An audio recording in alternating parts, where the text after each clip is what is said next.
اللہ رب العالمین جل شانہ فرماتا ہے والسابقون الاولون، فرما وہ ہستیاں، وہ لوگ کہ جنہوں نے ایمان لانے میں سبقت حاصل فرمائی ہے، والسابقون الاولون، جنہوں نے ایمان لانے میں پہل کی ہے، کہ پہلے ایمان لائے، جنہوں نے اسلام قبول کیا، من المہاجرین والانصار،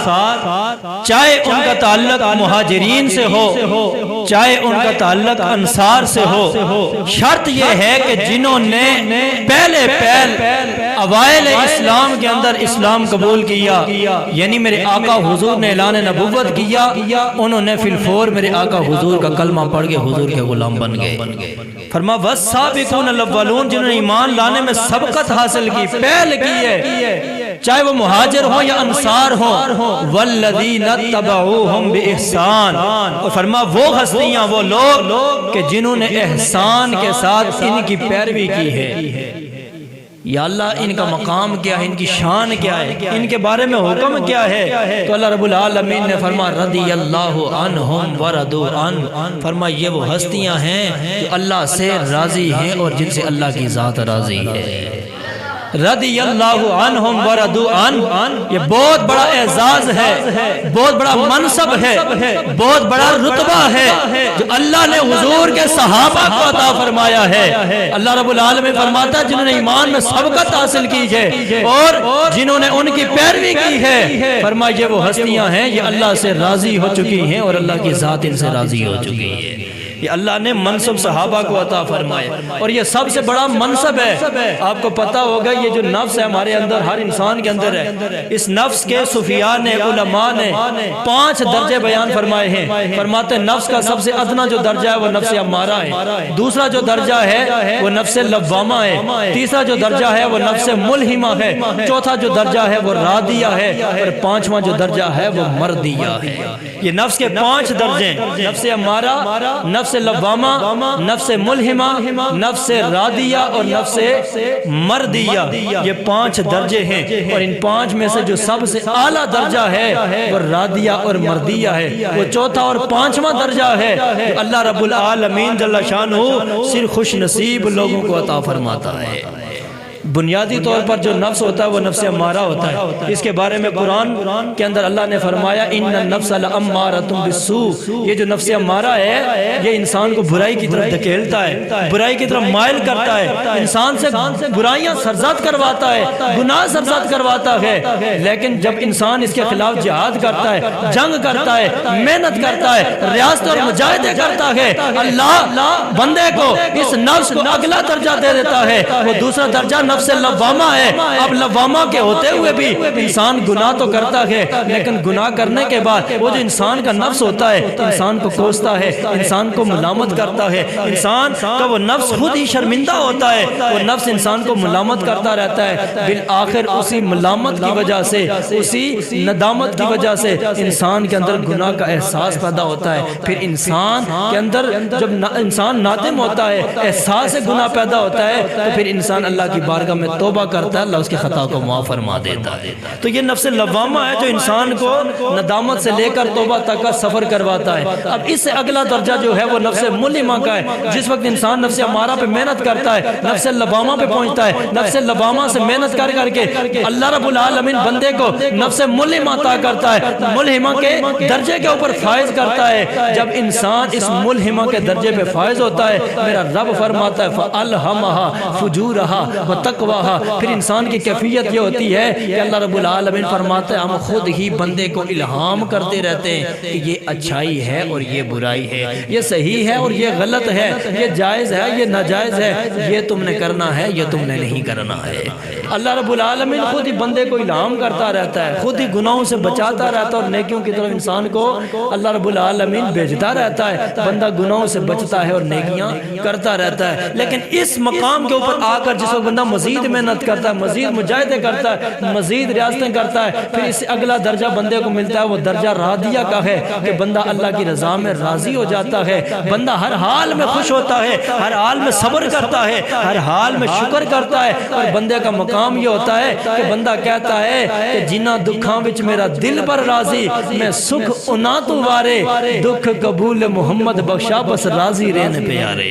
بندہ بس اللہ اور اس کے رسول کی رضا کا طلبگار بن جاتا ہے، بندہ کہتا ہے بس جس حال میں بھی ہوں، جو بھی ہوں، جو کچھ ملا ہے جو نہیں ملا ہے، بس ہر حال میں بندہ اللہ کیا شکر گزار بندہ بن جاتا ہے، اللہ کی تقدیر پہ اللہ کی رضا میں راضی ہو جاتا ہے، یہ مقام راضیہ ہے۔ اور جب بندہ اس کے اوپر بھی مزید محنت کرتا ہے، مزید کوشش کرتا ہے، اللہ بندے کو اس سے بھی اگلا مقام، اس سے بھی اگلا درجہ عطا فرما دیتا ہے، جسے مردیہ کا مقام کہا جاتا ہے۔ جس وقت بندہ مردیہ کے مقام پہ فائز ہو جاتا ہے، اور یہ وہ مقام ہے جس کو ڈاکٹر علامہ اقبال نے بہت ہی خوبصورت انداز میں بیان فرمایا تھا کہ مقام مردیہ یہ ہے کہ خودی کو کر بلند اتنا کہ ہر تقدیر سے پہلے خدا بندے سے خود پوچھے بتا تیری رضا کیا ہے۔ مقام راضیہ پہ بندہ رب کی رضا میں راضی ہوتا ہے، بندہ کہتا ہے یا اللہ جس حال میں تو نے رکھا ہے میں راضی ہوں، چاہے دکھ دے چاہے سکھ دے خوشی دے غم دے، جس حال میں بھی رکھا ہے میں راضی ہوں۔ یہ مقام راضیہ ہے۔ اور مردیہ یہ ہے کہ رب العالمین بندے سے پوچھتا ہے میرے بندے بتا تیری کیا مرضی ہے، تو کیا چاہتا ہے۔ جس طرح میرے آقا حضور حالت نماز میں تھے، سارا آسمان کی طرف اٹھایا، آواز قدرت آئی، وہی خدا آ گئی، فَلَنُوَلِّيَنَّكَ قِبْلَةً تَرْضَاهَا۔ سونے آپ حالت نماز میں بار بار چہرے کو آسمان کی طرف اٹھا رکھے گے، سونے ہم دیکھ رکھے گے، ہم ملاحظہ کر رہے ہیں، اے سونے جدھر تیرا دل کرتا ہے تیری مرضی ہے، جدھر تو چاہتا ہے اپنا رخ پھیر دے، اور جدھر تیری مرضی ہوگی ہم ادھر ہی تیرا قبلہ بنا دیں گے۔ تو میں نے 5 درجے عرض کیے، 5 مقام عرض کیے، نفس کے 5 درجے جو سب سے اعلیٰ درجے ہیں وہ مقام راضیہ ہے، وہ مقام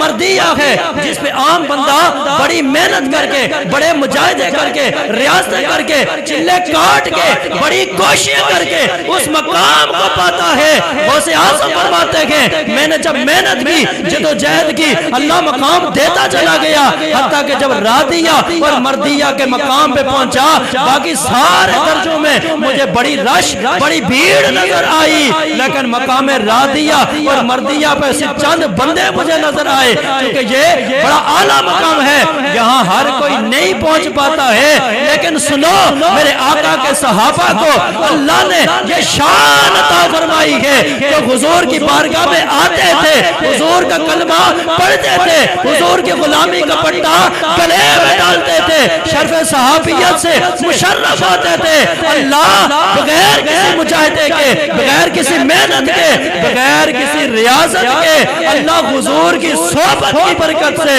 حضور کی نسبت کی برکت سے ڈائریکٹلی حضور کے صحابہ کو راضیہ اور مردیہ کا مقام عطا فرما دیا کرتا۔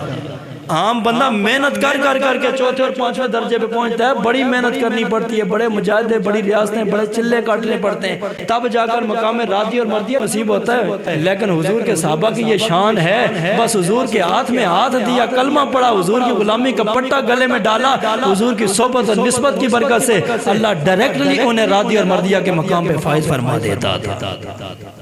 تو اللہ تبارک و تعالیٰ فرماتا ہے وَالسَّابِقُونَ الْأَوَّلُونَ، میں نے بات یہیں سے شروع کی تھی، وَالسَّابِقُونَ الْأَوَّلُونَ، اللہ فرماتا ہے جنہوں نے ایمان لانے میں سبقت کی ہے، اور وَالَّذِينَ تَبَعُوهُم بِإِحْسَان، جن لوگوں نے ان کی پیروی کی ہے، فرما رضی اللہ عنہم ورضوا عنہ۔ یہاں کسی اور محنت کی، ریاست اور مجاہدے کی بات نہیں ہے، بس صرف کیا ہے کہ ابتدائی اسلام کے اندر آ کر حضور کا کلمہ پڑھا، حضور کی غلامی کی ہے اور ان کی پیروی کی ہے، تو فرما رضی اللہ عنہم ورضوا عنہ، اللہ نے ڈائریکٹ یہ انہیں سرٹیفکیٹ دے دیا، ڈگری دے دی، فرما یہ وہ ہستیاں ہیں جو اللہ سے بھی راضی ہو چکی ہیں اور اللہ کی ذات ان سے راضی ہو چکی ہے۔ اور یاد رکھنا اس بات کے اندر اختلاف ضرور ہے علماء کا، آقا حضور نے جب اعلان نبوت کیا سب سے پہلے حضور کا کلمہ کس نے پڑھا ہے؟ آیا کہ صدیق اکبر نے پڑھا، مولا علی نے پڑھا یا خدیجہ الکبریٰ نے پڑھا؟ اس میں اختلاف ہے، لیکن علماء نے اس مسئلے کی تطبیق یوں کی، اس مسئلے کو حل یوں فرمایا ہے۔ علماء فرماتے ہیں کہ مردوں میں سے سب سے پہلے جو کلمہ پڑھا ہے وہ صدیق اکبر نے پڑھا پڑھا ہے، اور بچوں میں سے سب سے پہلے جو کلمہ پڑھا ہے وہ جناب مولا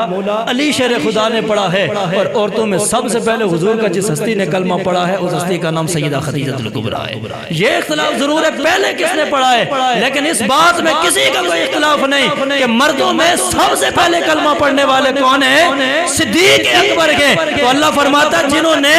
سب سے پہلے کلمہ پڑھا ہے یہ اللہ سے راضی ہے، اللہ ان سے راضی ہے۔ تو یہاں سے پتا چلا جن لوگوں کو اللہ نے یہ راتیہ اور مردیہ کا مقام دیا ہے، جن کے لیے اللہ نے اس اعزاز اور منصب کا اعلان فرمایا ہے، ان ہستیوں میں جو سب سے پہلا نام آتا ہے وہ صدیق اکبر کا نام آتا ہے کہ صدیق اکبر وہ پہلی ہستی ہے جنہیں اللہ نے یہ ڈگری عنایت فرمائی ہے کہ صدیق اکبر اللہ سے راضی ہیں اور اللہ کی ذات صدیق اکبر سے راضی ہو چکی ہے۔ سابقون الاولون میں سب سے پہلا نام کس کا آتا ہے؟ صدیق اکبر کا آتا ہے، چونکہ مردوں میں سب سے پہلے کلمہ پڑھنے والے صدیق اکبر رضی اللہ تعالیٰ عنہ۔ سب سے پہلے کلمہ حضور کا صدیق اکبر نے پڑھا، حضور کی غلامی سب سے پہلے صدیق اکبر نے کی ہے، سب سے پہلے حضور کی نبوت اور رسالت کی تصدیق بھی جناب سیدنا صدیق اکبر نے فرمائی ہے۔ چراغ گلہ فرماتے ہیں مسلم ہے محمد سے وفا سے دے کہ اکبر کی، مسلم ہے محمد سے وفا سے دے کہ اکبر کی،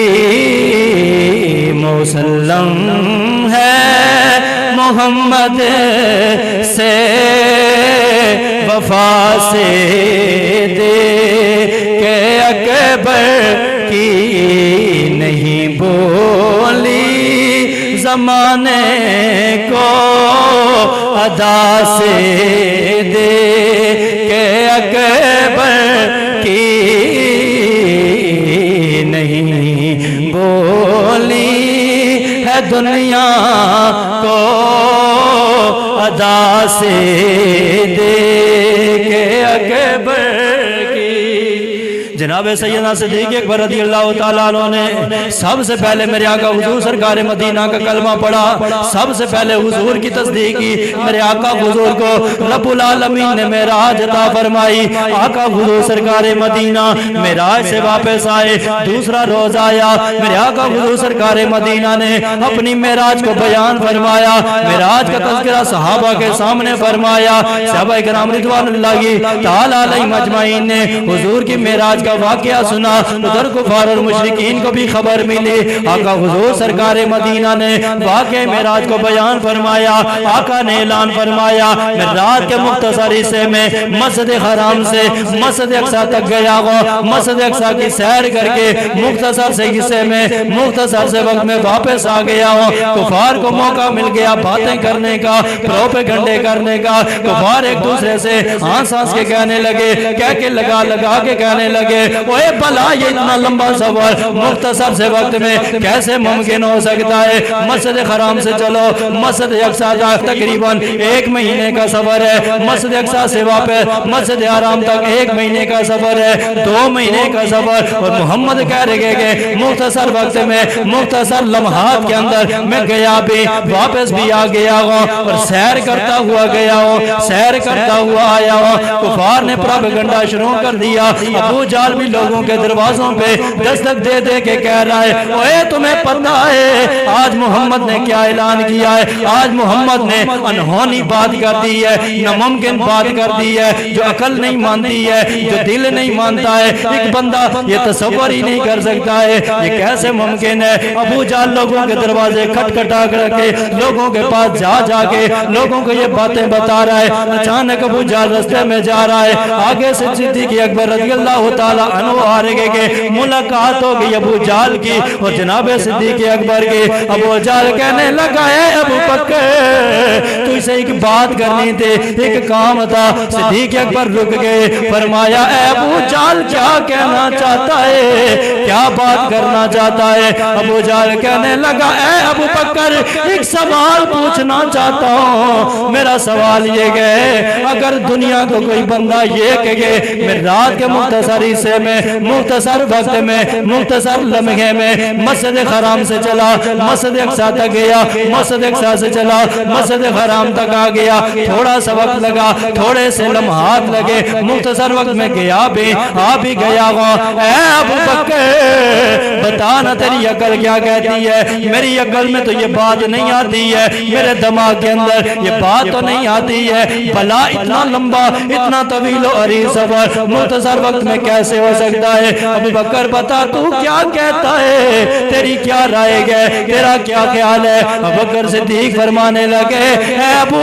جہل اگر دنیا کا کوئی بندہ کہے میں نے مختصر وقت میں اتنا طویل و عریض سفر کیا ہے میں ابو بکر اسے جھوٹا کہوں گا اس کی بات کو جھوٹ کہوں گا میں کہوں گا جھوٹ بول رہا ہے ابو جہل نے جب یہ جواب سنا ابو بکر کی زبان سے کہنے لگا کہ ہنسنے لگا کہنے لگا ابو بکر مسئلہ حل ہو گیا ہے لیکن سن یہ بات کہنے والا یہ دعویٰ کرنے والا کوئی عام بندہ نہیں ہے یہ دعویٰ کرنے والا تیرے آقا ہے تیرے نبی محمد مصطفیٰ ہے انہوں نے یہ دعویٰ کیا ہے میں رات کے مختصر وقت میں مختصر لمحے میں مسجد حرام سے اقصی تک گیا بھی واپس بھی آیا ہوں ابو بکر اب بولنا اپنے آقا کے بارے میں اپنے نبی کے بارے میں تیرا کیا خیال ہے ابو بکر صدیق رضی اللہ تعالیٰ عنہ بے ساختہ بولے آپ فرمانے لگے ابو جہل سن میرا جواب یہ تھا اگر کوئی بندہ کہ میں کہوں گا جھوٹا ہے لیکن اگر یہی بات میرے آقا نے کہی ہے میں ابو بکر تصدیق کرتا ہوں میرے آقا نے سچ ہی فرمایا ہے اگر کوئی بندہ کہے کوئی بندہ اتنا بڑا دعویٰ کرے تو میں سب سے پہلے اس کی تکذیب کروں گا اسے جھوٹا کہوں گا لیکن اگر یہی دعویٰ میرے آقا نے فرمایا ہے تو میں سب سے پہلے تصدیق کرتا ہوں کہ میرے آقا نے سچ ہی فرمایا ابو جہل پریشان ہو گئے کچھ لمحے پہلے یہ کہہ رہا تھا کوئی کہے تو جھوٹا ہے لیکن بات اپنے محبوب کی آئی ہے اپنے آقا کی آئی ہے اپنے نبی کی آئی ہے تو فوراً بدل گیا کہا اصول تو سب کے لیے ایک ہی ہونا چاہیے ابو بکر صدیق رضی اللہ تعالیٰ نے جب یہ بات سنی نا آپ نے فرمایا ابو جہل اور یہ تو بات ہے مسجد حرام سے مسجد اقصی تک اور یہ میرے آقا نے دعویٰ کیا ہے اور میرے آقا اگر اس سے بھی اگلی بات کہیں تو ابو بکر صدیق تو وہ بھی ماننے کے لیے تیار ہے یہ تو مسجد حرام سے مسجد اقصی تک کی بات ہے اگر میرے آقا اس سے بھی اگلی بات کہیں نا آقا فرما کہ میں عرش و اللہ مکان کی سیر کر کے آ گیا ہوں ابو بکر صدیق پھر بھی حضور کو جھوٹا نہیں کہے گا بلکہ ابو بکر صدیق کا ایمان اور عشق یہ کہتا ہے کہ آقا اگر اگلی بات کہتے ہیں تو پھر بھی میں تصدیق کرتا ہوں کہ میرے آقا حضور جو فرما رہے ہیں سچ ہی فرما رہے ہیں یہ صدیق اکبر کے ایمان کا معیار ہے یہ آپ کے عشق کا معیار ہے اور یہی صدیق اکبر رضی اللہ تعالیٰ عنہ ہے ایک دن میرے آقا حضور سرکار مدینہ کے صحابہ کی محفل تھی میرے آقا حضور سرکار مدینہ نے فرمایا لوگوں میں سے سب سے بڑا جو میرے لیے محسن ہے میرا جو سب سے بڑا محسن ہے وہ صدیق اکبر رضی اللہ تعالیٰ عنہ ہے فرما سارے لوگوں میں سے میرا سب سے بڑا محسن ابو بکر صدیق ہے احسان اوروں نے بھی کیے ہیں اوروں نے بھی بڑے احسان کیے ہیں لیکن سب سے بڑھ کر جو احسان کیے ہیں وہ میرے اوپر ابو بکر صدیق نے فرمائے اور اگلی بات سنو میرے آقا حضور سرکار مدینہ نے فرما میرے اوپر جس نے بھی احسان کیا ہے میں نے ہر ایک احسان کا بدلہ دے دیا ہے لیکن رہی بات ابو بکر کی فرما میں نے ابو بکر کے احسان کا بدلہ نہیں دیا ہے بلکہ میں نے ابو بکر کے احسان کا بدلہ رب پہ چھوڑ دیا ہے میرا رب خود ہی ابو بکر کو احسانات کا بدلہ عطا فرمائے گا زور لے یا کوئی یار سبحان اللہ فرما باقی سب کے احسان کا بدلہ میں نے دے دیا لیکن ابو بکر کے احسان کا بدلہ میں نے رب کی ذات پہ چھوڑ دیا ہے یہاں رک کر میں عقیدے کی بات عرض کرتا ہوں یہاں کوئی یہ نہ سمجھے کہ آقا حضور نے باقیوں کے احسانات کے بدلے دے دی اور صدیق اکبر کے احسانات کا بدلہ نہیں دیا اس کا مطلب یہ ہے کہ شاید حضور احسان کا بدلہ دے نہیں سکتے تھے یہاں بات دے سکنے کی نہیں آقا حضور اگر باقیوں کے احسانات کے بدلے دے سکتے تو صدیق اکبر کے احسانات کا بدلہ بھی